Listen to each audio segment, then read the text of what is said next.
Salut à tous, je suis Tonton Jim de la Team MSK. Pour ceux qui me connaissent, vous avez certainement vu quelques-unes de mes vidéos. Le but de cette première vidéo, ça va être de vous expliquer le matériel que j'utilise en fonction de circonstances, que ce soit pour filmer des parties d'airsoft ou que ce soit pour réaliser des courts-métrages. Effectivement, j'utilise un matériel différent. Donc je vais vous présenter ce que j'utilise et lors d'une deuxième vidéo on parlera d'un gros chapitre qui est le montage en fait, la post-production. On va commencer par le matériel que j'utilise lorsque je tourne des parties d'airsoft. Alors la plupart des gens utilisent aujourd'hui des caméras embarquées de type GoPro Hero. La façon dont je travaille moi, je vais doubler les caméras pour enrichir un petit peu ma vidéo, que je fixe soit sur mon épaule ou soit sur ma M4, sur ma réplique. Alors on va commencer justement par la Drift qui est ici.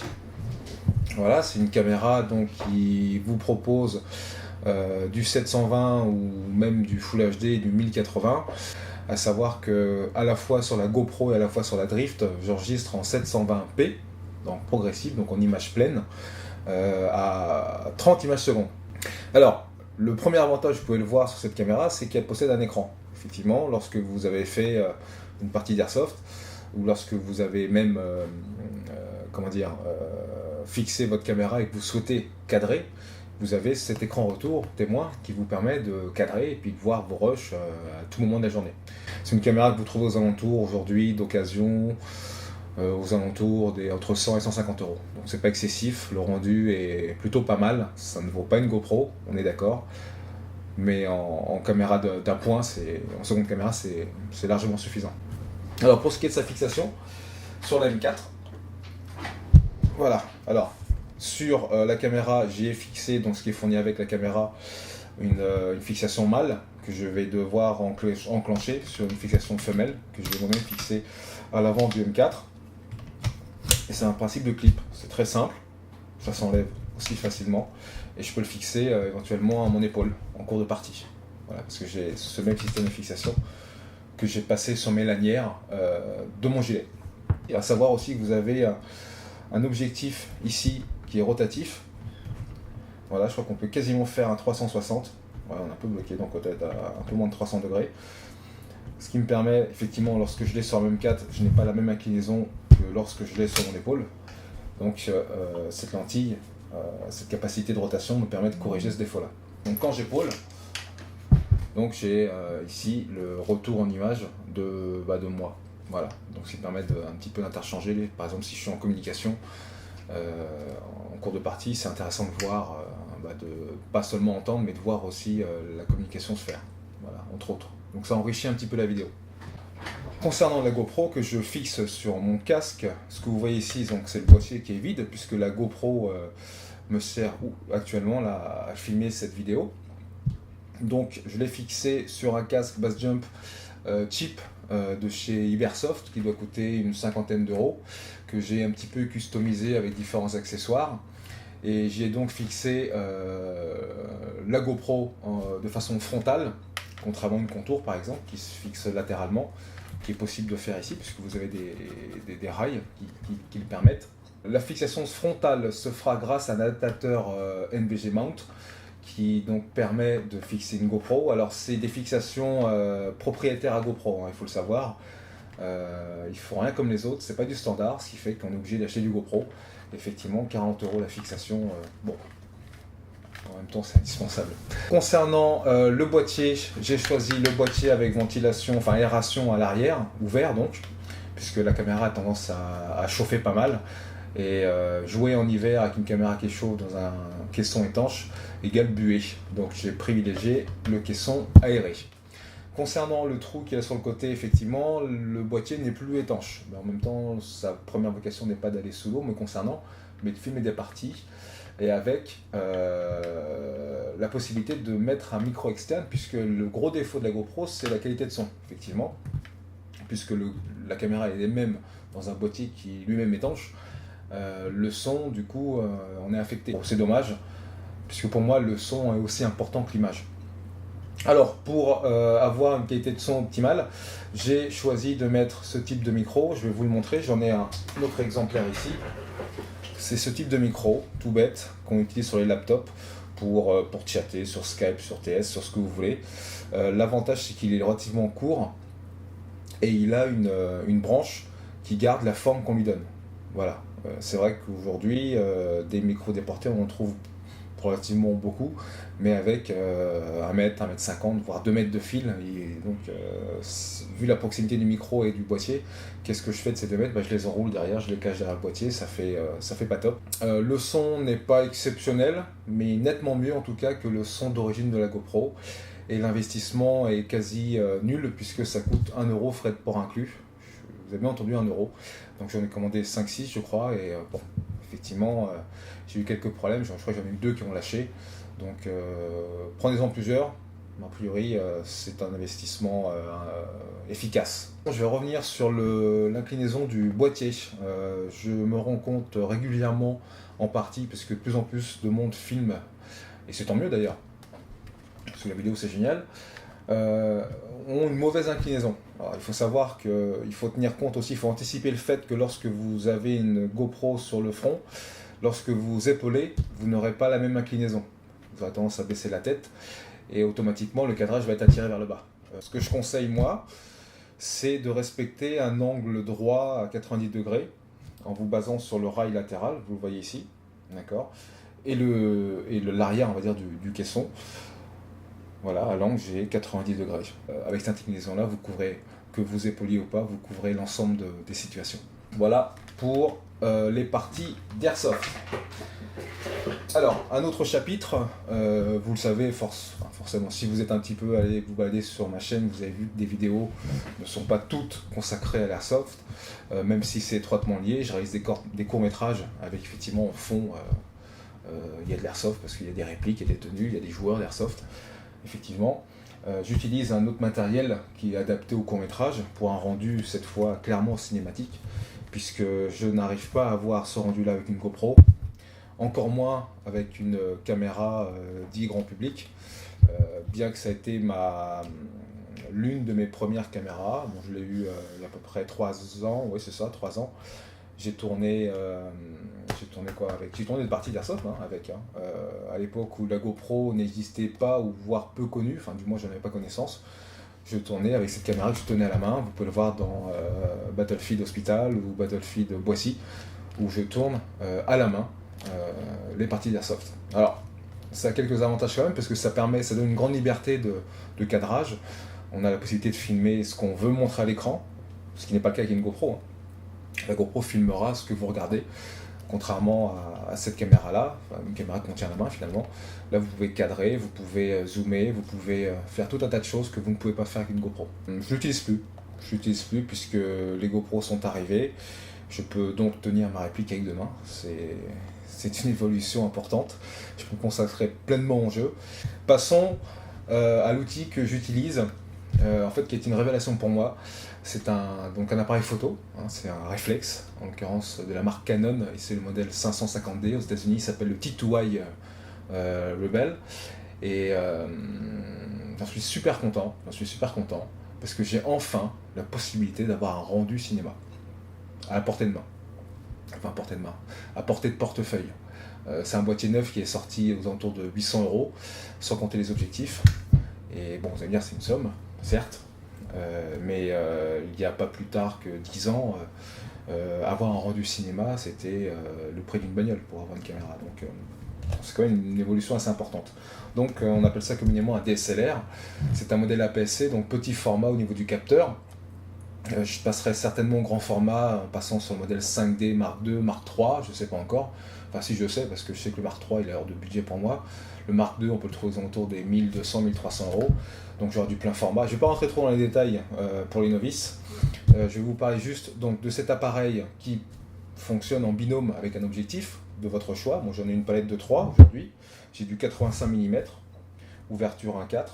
J'ai du 50 mm, ouverture 1.8. Et j'ai eu du 17-50 mm, donc qui me permet de faire un peu de grand angle, en ouverture constante à 2.8. Donc c'est des objectifs, les 3 sont relativement lumineux, ont un très bon rapport qualité-prix, et sont pour un d'entre eux uniquement dédiés à la vidéo, puisque ce modèle-là est complètement manuel. C'est un Samyang 85 mm qui ouvre un 1.4, donc qui a un très bon rendu.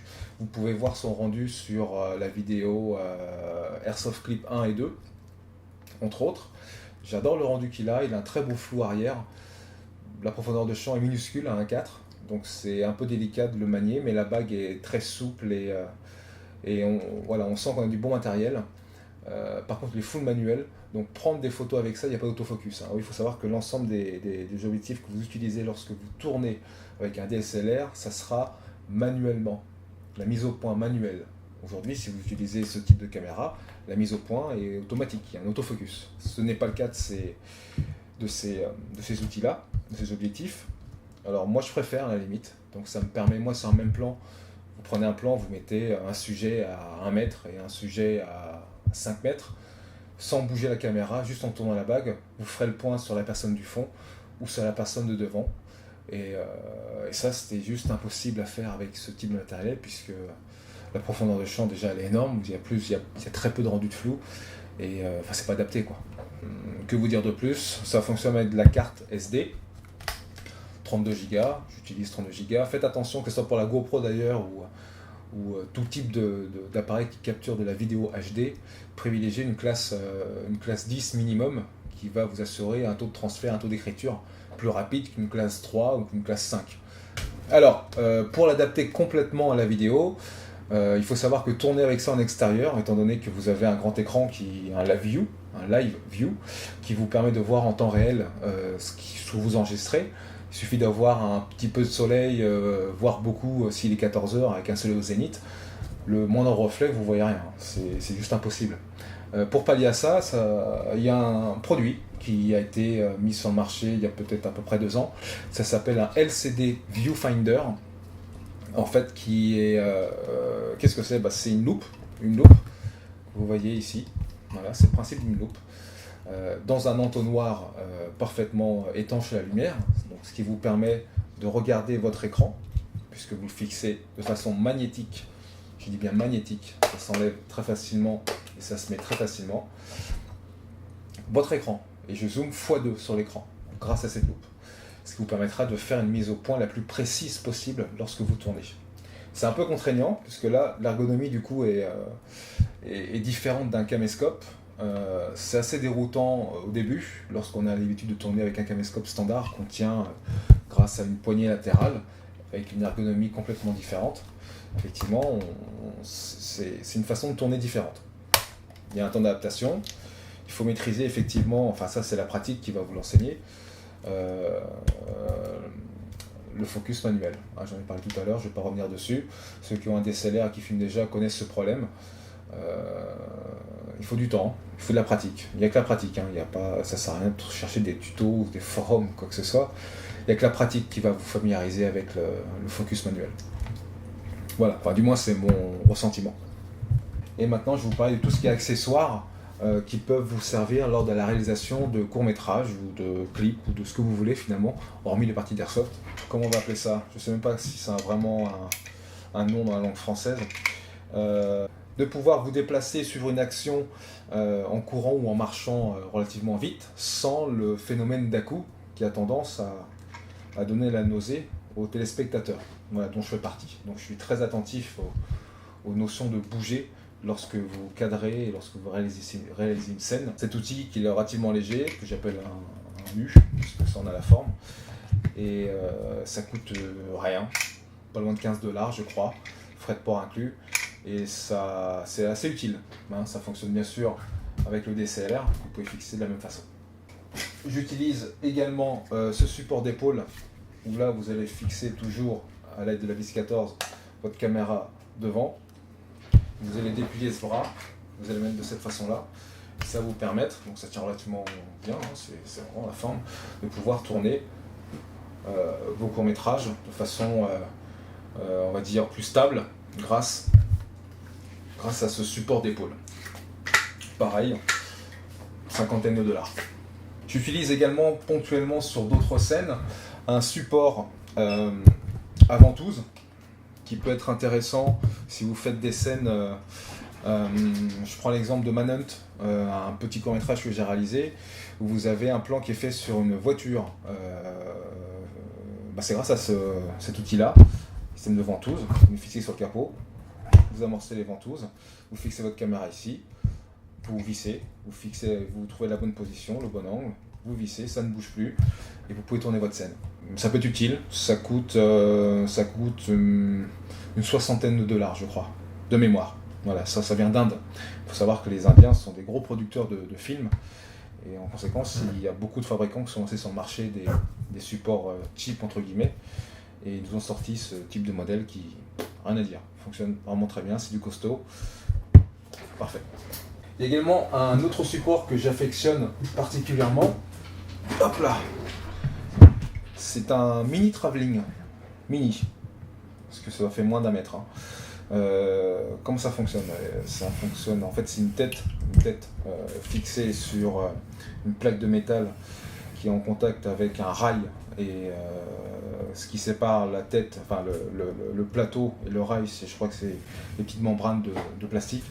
Bon, ne demande pas pourquoi, je le graisse régulièrement pour avoir la possibilité de faire des plans parfaitement fluides.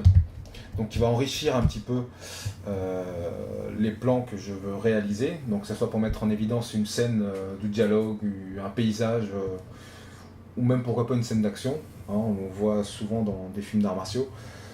Ce petit travelling est de conception relativement banale, il n'est pas effectivement motorisé, il existe des travelling motorisés, ce qui permet d'avoir une régularité dans le déplacement, c'est pas mal, ça coûte beaucoup plus cher par contre, et pour l'utilisation que j'en ai, c'est-à-dire quasiment, pas souvent quoi, seulement pour quelques plans, mais il y a des plans effectivement où ça devient indispensable d'avoir ce type d'outil. Alors vous avez la possibilité de le louer, de plus ou moins grand.